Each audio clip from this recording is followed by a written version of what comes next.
played against Michael Jordan and you played against Kobe Bryant. What's the distinct difference with them? They're so similar from the outside looking in. Wow, they right. Kobe a bad boy, Jelly Bean bad boy, but Mike just had something that he was just. I think his confidence was better than anybody I ever seen in my life, man. Like that time he was playing him against New Jersey, man. We could have won game 1 and game 2, man. And I'll never forget game 3 at jump ball. He walks out on the court and he look at he's dab everybody up. He looked at me. He said, "Ho, where you going on vacation tonight?" So I was like, man, shit, fuck you. We ain't going nowhere. Shit, man, that man had 24 points in the first quarter, man. It's the shots he was making, man, and the passes he was making, man. He's an underrated passer because he scores so well that, man, he made some hell of a passes to Scott Burrell. And Scott Burrell just shot us out the gym. They swept us 3 games, and I'm real good friends with Scottie Pippen. And I said, boy, we almost had y'all. He said, boy, we whooped y'all at 3 games to nothing, boy. Y'all ain't almost have us, so, Right. that's the Jordan story. But Jordan, his competitive nature, I think, was bigger than any player in the game that I played against. Like, I don't know about, the Big O and Wilt and them and Elgin Baylor. But Elgin told me every time because I played for the Clippers, so Elgin was my man. Speaking on Greenway, man. Right. Shout out to Elgin Baylor. Yeah, shout out. The legend, man. I just call him GM. He's my GM, man. I spent 3 years with Elgin, man. That was my man. Yeah. I got real good friend. I got real close to him, man. Real close to the GM. Before him, Big Cosby wasn't even recruiting DC until him. You know what I'm saying? So he opened the doors for the whole nation's capital with that basketball stuff. Yeah. When you was in Boston, it was always rumored that Rondo and Ray Allen used to have bump heads a lot. Is any truth to that, or was that in-house? Everybody has issues and everything. You understand. Rondo had a lot of pressure on him, man. Rondo had a lot of pressure. Rondo was, I think it was his second year, and he had a lot of pressure, man, because he got Ray Allen. He played with 3 first ballot Hall of Famers. Everybody wanted it, man, But the guy sacrificed more than anybody on that team? Kevin Garnett. He had to. Because before Kev got there, Kev's averaging 24 and 14 with Minnesota. So he just sacrificed. I think Kev averaged like 17, 18 points, 10 rebounds, 4 or 5 assists. So he that's why we were so successful, because he sacrificed, but we needed every last one of them guys. Right, for it to happen. Man, that was a special team. I talk about a close unit team, a tight team. Right. That was us, Kenyon Perkins, Rondo, Tony Allen, Big Baby. They was our puppies. They was our young guys. You know what I'm saying? They was our puppies. James Posey, Ray, Paul, P.J. Brown, we was the vets. We was the vets, man. And Rondo gave us the respect. Leon Poe, they was all the young players. You know what I'm saying? They was our young thugs. We was a thuggish team, man. We was just, we were just like, you ever watch that documentary with Kobe Bryant, the Moose? Moose, Kobe Bryant said, man, they just beat us up. They just beat us up. That's why the next year they went and got Ron Artest. Right. He said they just beat us up. We just knew that, Posey and that boy. They can't be physical. They can't be more physical than us. Right. They cannot be more physical than us. That's how we won 4 games to 2. Let me ask you this: have you lost any close friend or family member due to the fact that they feel like you didn't treat them a certain way based on what they thought you being in the league? I lost some friends. You know what I'm saying? Like late in my career, because I wasn't doing the things that I used to do when I was 24. I retired at 39. So I came to the league at 22. And I retired at 39. So I was a kid. I grew up in this league as a kid all the way up to I was 39 years old. So I've been a starter, a reserve, from a guy who wouldn't get no minutes. You know what I'm saying? So I've been every player on the basketball team. You know, I've been the best player on the team, second best player, third best, all the way to like the 12th and 13th man where I wasn't getting in the game. But by that time, I was cool with it. You know, I was just, like I wasn't chasing no farewell tour. I was like, I retired and I just jumped into coaching and 39 and teams still want to come back to play. The groom their young players, the battles that me and Doc went through with Rondo, man. It was wild. It was wild, you know. And what's the difference between the feelings you have when you walk in a packed arena as a coach and as a player? What's the different feeling? Is it? Well, only time I get excited like that I want to play again is opening night in the first game of the playoffs. That's the only time, like, just riding to the game opening night. I'm like, oh, it's ready, you know. This year, what's this year for me in the league? 30, 32, you know what I'm saying? 30, you know what I'm saying? Something like that. So, Open night. Yeah, riding to the game opening night is like, yeah, I want to play. Right. You know what I'm saying? Game 2, I don't want no parts of it. Right. Game 1 in playoff, opening night in playoff, I'm ready to play again. I'm ready. I got my music pumping. You know, I'm ready. Right. You know, game 2, I'm done. I'm back in the coach. You know what I'm saying? Right. I can't do them guys.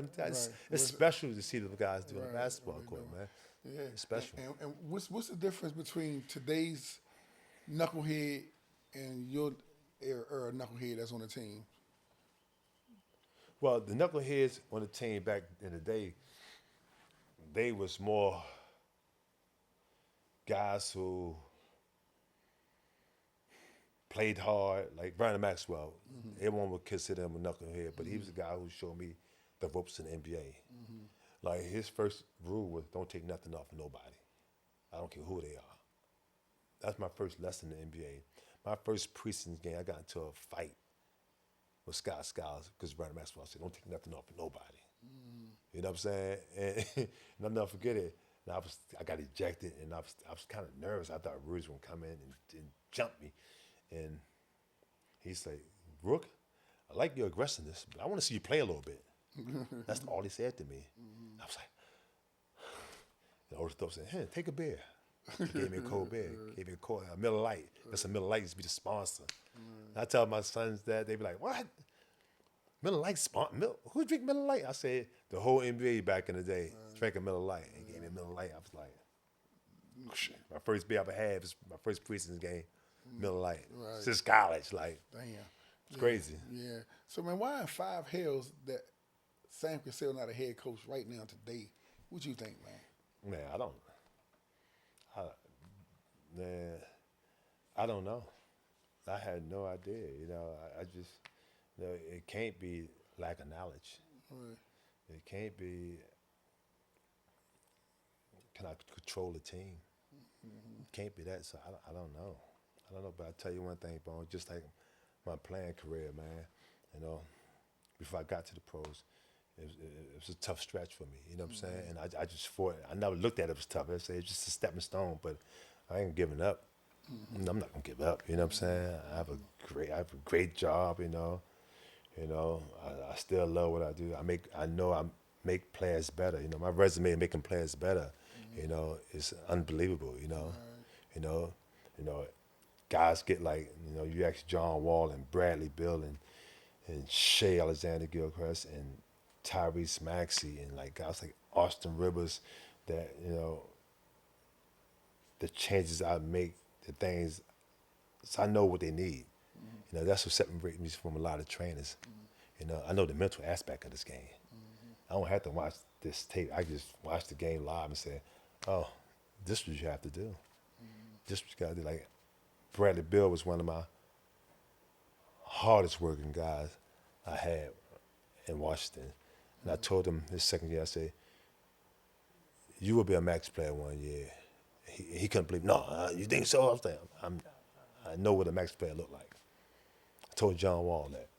I said, John Wall, once you be able to slow your speed down, go from slow to fast to slow, you can be a max player. You know? I told Shea that. Shea, listen, I only had Shea 1 year. I said, listen, this is your remedy. You're 6'6". You're 6'6.5". You're a point guard.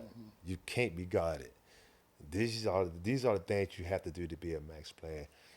Got with Chris Paul next year, and you know, I'm still in contact with all these guys. These guys still call me to this day for advice. You know, I remember one year we didn't make the playoff, and with the Clippers, and I played with Scotty Brooks. Scotty Brooks was the coach for the Wizards, and man, Scott was real cool. And I remember having a conversation with Scott Brooks about his point guard and his two guard. You know what I'm saying? Like, you know, what you need me to tell them. You know what I'm saying? They gonna call me tonight. You know, I almost send the message that I want. I want to relate your message to them. You know what I'm saying? Man, tell them, man, they gotta just come aggressive, man, Brad. You know, and I just say, hey, listen, man, Brad, watch the game. What's your opinion? I say, are you sitting down? Like, and I just tell them straight up, you play like trash for 8 minutes. In them 8 minutes you play like trash, cost y'all the game. Playoff basketball, there's no lapses, you know? You gotta be consistent. You ain't gotta make every shot. You can't turn the ball over. You gotta do the small things, you know what I'm saying?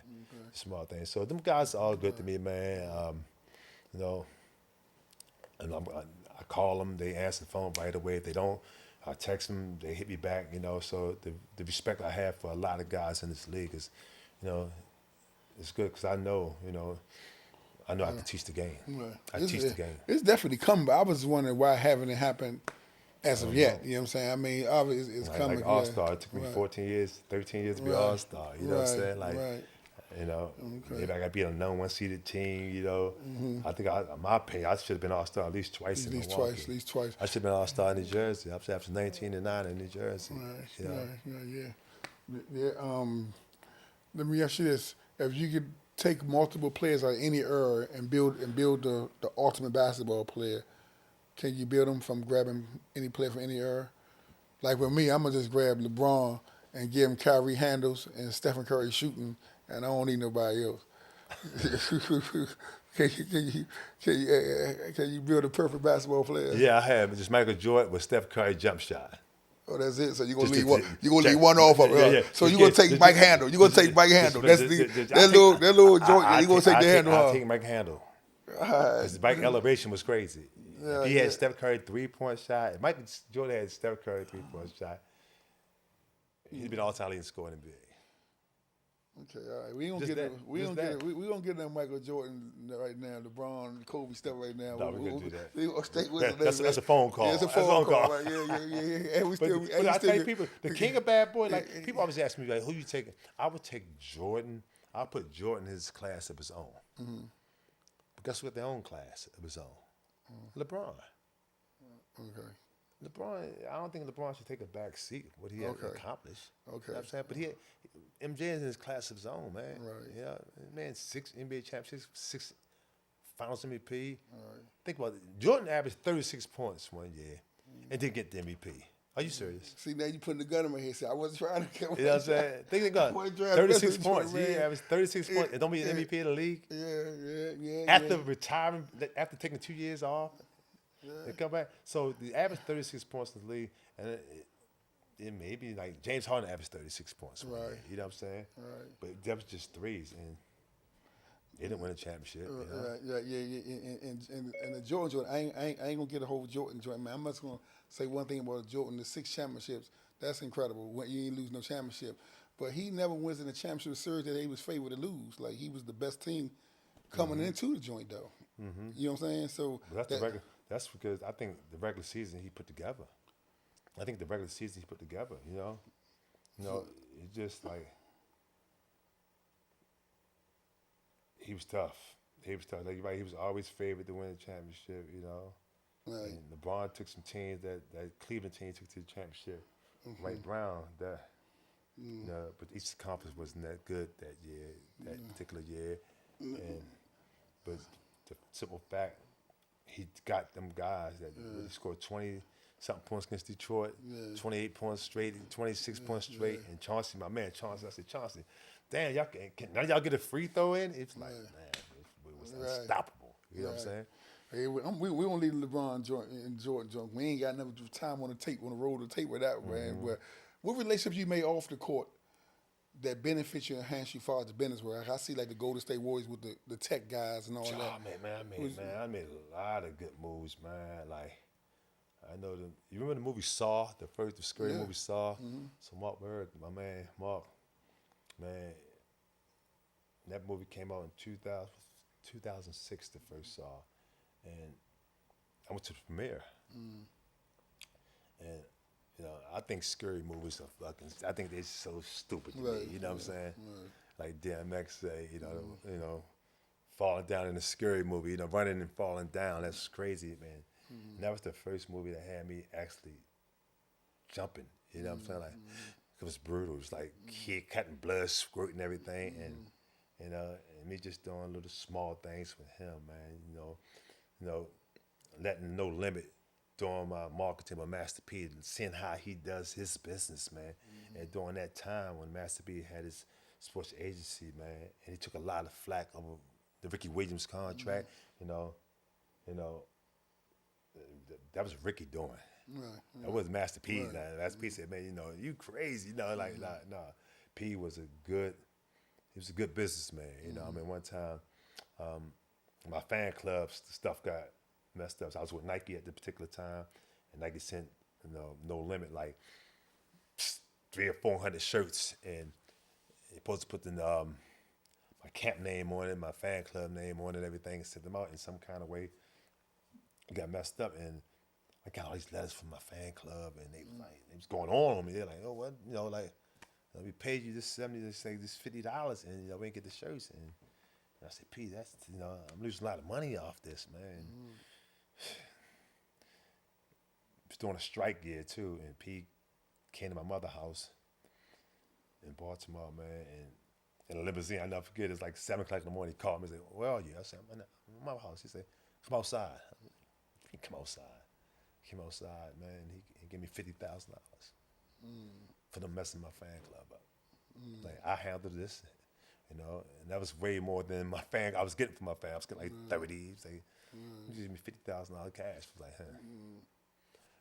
I think that if he'd have kept his agency up with the right people, the right management, he had the vision. Yeah, before his time, though. Yeah, he's way before his time. He had the vision, man. Like he used to get us up in the morning, like we used to train, and like no matter what. And the man don't sleep, man. Right, yeah. That man don't sleep, man. Yeah, that man, his bank account showed that. Yeah, that man don't sleep, man. Yeah. So I'm gonna say a few names to you, man, and just give me what you think about him, however you want to say it.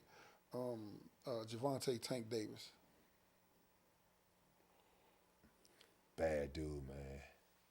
He's a kid, man, who I watched from 8 years old to right now, man.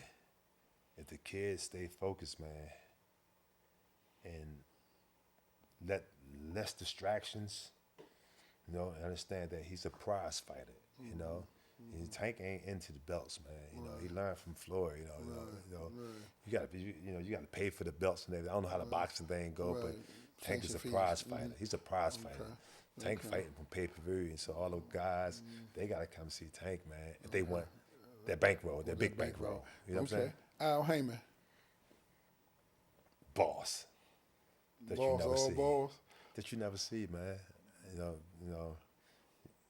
I used to go to the Four Seasons in LA and see Al, man. He chilling, man. You don't know who he is, man. He just chilling, eating, very quiet demeanor. Telling HBO cameras, don't you put that camera on me. You know what I'm saying? That's balling. We telling camera, don't put that camera on me. Don't you put that camera on me. And I respect him, man, because he came through the business and he just mastered the business. You know what I'm saying? Just not just boxing, the arenas. You know what I'm saying? Yeah, and with Rich Paul. Doing it. He's doing it, man. I like Rich. Rich is Rich real cool, man. Rich was cool with me before LeBron. LeBron always been big when he was just one of LeBron homies. You know what I'm saying?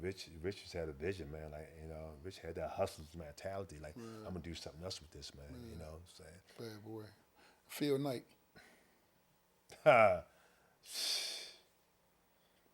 Brilliant. Him and his partner, when they, watching that Magic thing, and when Nike wasn't even that first basketball shoe with, trying to get Magic to sign with Nike. Like Magic said, if I'd have signed that deal and got that stock in Nike, man, he'd been the billionaire. Right. Your dad. Man, soldier, man. Good dude, man. I came home late in my career, and my father used to run a car wash, man. I used to go up the car wash and just, he wanted to find me late in my career. I'd be at the car wash with my father, man. Just, it's a good dude just to talk to. My father stay hungry, you know what I'm saying? He was diabetic. He always wanted to eat, you know what I'm saying? So, he put the drugs down.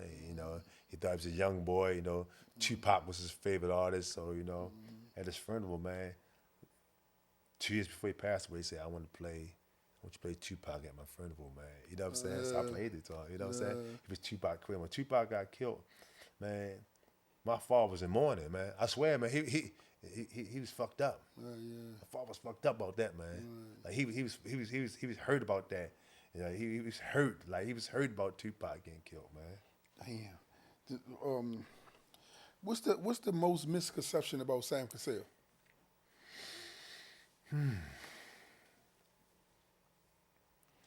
I think people think that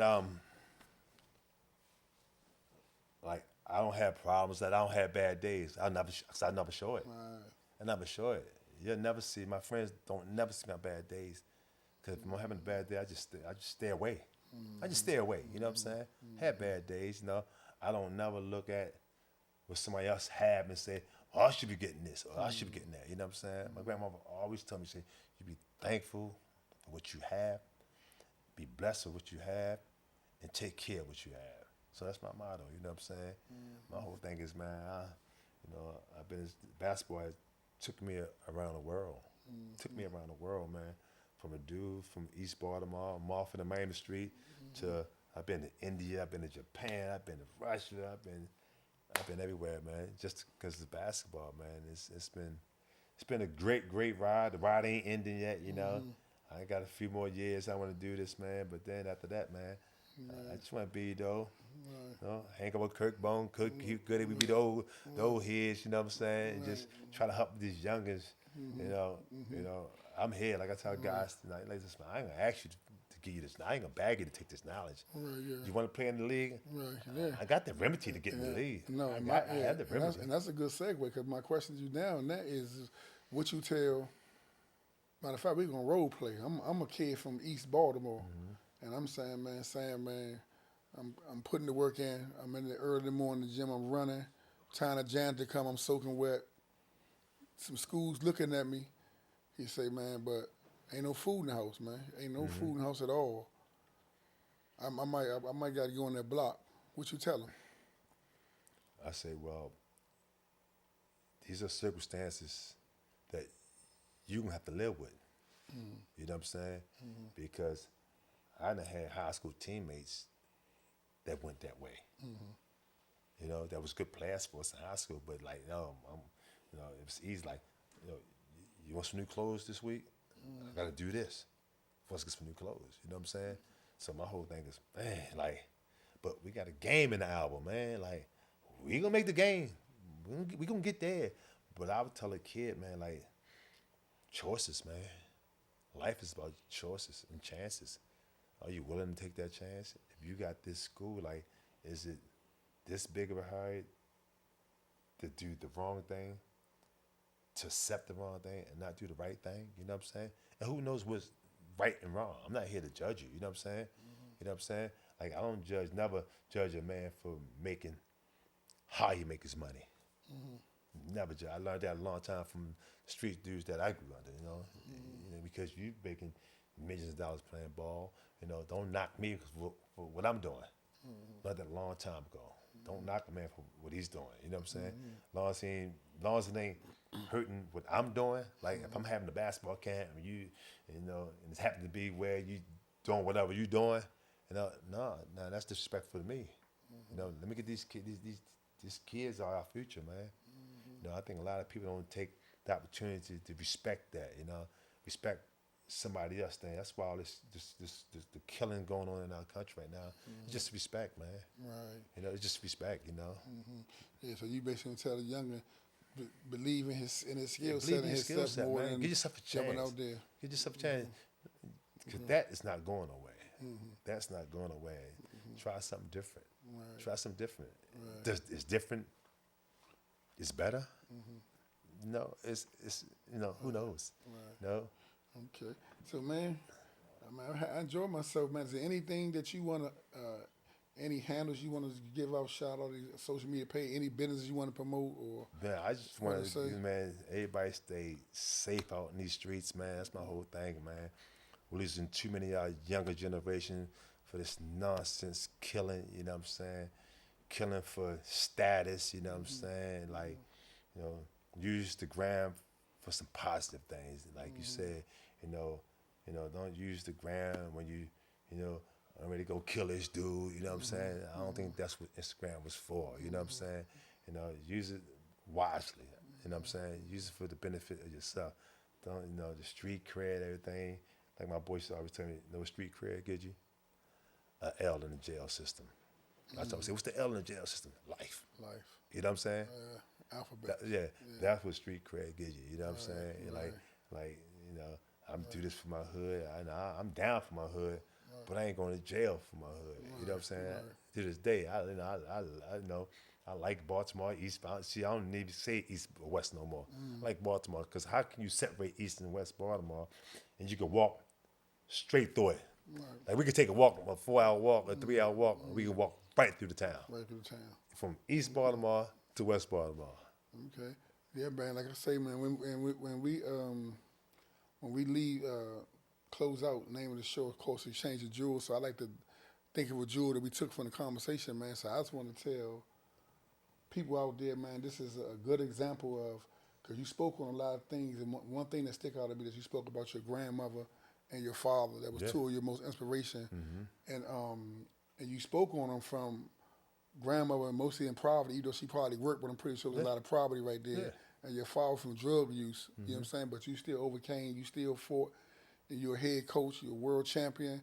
Man, I think, you know, any NBA GM or owner that don't have the vision to see that you need to have a job, not just from the X and O's, because obviously you got that. Obviously you could take a Bradley Beal, help him make him be a max player, but you understand all sides of walks of life. You know what I'm saying? Because you got to know that MLK Boulevard, much as you know that backdoor screen. Sunset. Right. You know what I'm saying? Right. So, Definitely, man, definitely. you build for that, man. And Definitely. I want you to hope you get there, man. My man. It's a pleasure, Always, man. Love Bone. you, Always, man. my man. Thanks My for guy. coming to My Changing guy. Jewels, man. Always a pleasure, Bone. Make Thanks sure for having y'all me. subscribe and make sure y'all share so we can keep getting these icons sitting on this couch, man. Y'all enjoy yourself. Peace.